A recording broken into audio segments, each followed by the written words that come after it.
மழை புயல் நிலவரங்கள் குறித்து மாநில கட்டுப்பாட்டு அறையில் தமிழ்நாடு முதல்வர் ஸ்டாலின் ஆய்வு செய்தார்.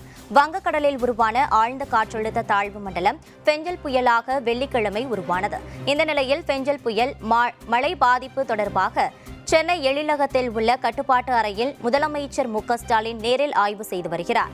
அங்கு இருந்தபடியே மழை முன்னேற்பாடுகள் பாதிப்புகள் குறித்தும் அதிகாரிகளிடம் கேட்டறிந்தார். சென்னை எழிலகம் கட்டுப்பாட்டு அறையில் இருந்தபடி மழை எச்சரிக்கை விடுக்கப்பட்டுள்ள மாவட்டங்களைச் சேர்ந்த மாவட்ட ஆட்சியர்களுடன் முதலமைச்சர் மு க ஸ்டாலின் ஆலோசனை நடத்தினார்.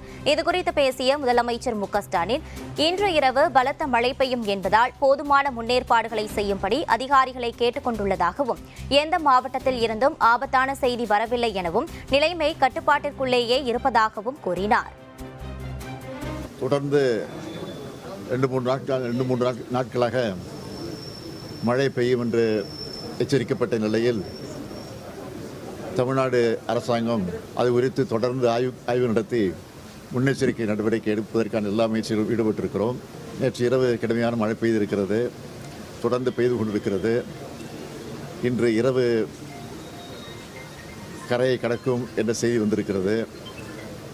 ஆக இந்த நிலையில் நம்முடைய கண்ட்ரோல் ரூமிலே வந்து நாங்கள் சென்னை மாநகராட்சியினுடைய ஆணையர், காஞ்சிபுரம், திருவள்ளூர், ராணிப்பேட்டை, செங்கல்பட்டு ஆகிய ஆட்சித்தலைவர்களோடு தொடர்பு கொண்டு அங்கே இருக்கக்கூடிய நிலவரங்களை எல்லாம் கேட்டு தெரிந்து கொண்டோம். நிவாரணப் பணிகள் எந்த அளவுக்கு நடந்து கொண்டிருக்கிறது என்பதை தெரிந்து கொண்டிருக்கிறோம்.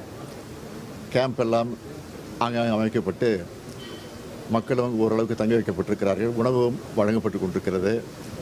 ஆக இந்த இரவு நிச்சயமாக கடுமையான மழை பெய்யும் என்கிற காரணத்தால் முழுமையான நிவாரண நடவடிக்கை ஈடுபட வேண்டும் என்று நாங்கள் கேட்டிருக்கிறோம். சென்னையில் எங்கே தண்ணி தேங்குமோ அந்த இடத்திற்கு முன்கூட்டியே நாங்கள் உரிய நிவாரண நடவடிக்கை ஈடுபட்ட காரணத்தினால இப்போ இது வரைக்கும் எந்த பிரச்சனையும் இல்லை என்பதுதான் எங்கள் செய்தி. அப்படி இருந்தாலும் அதை சமாளித்துக் கொள்வோம்.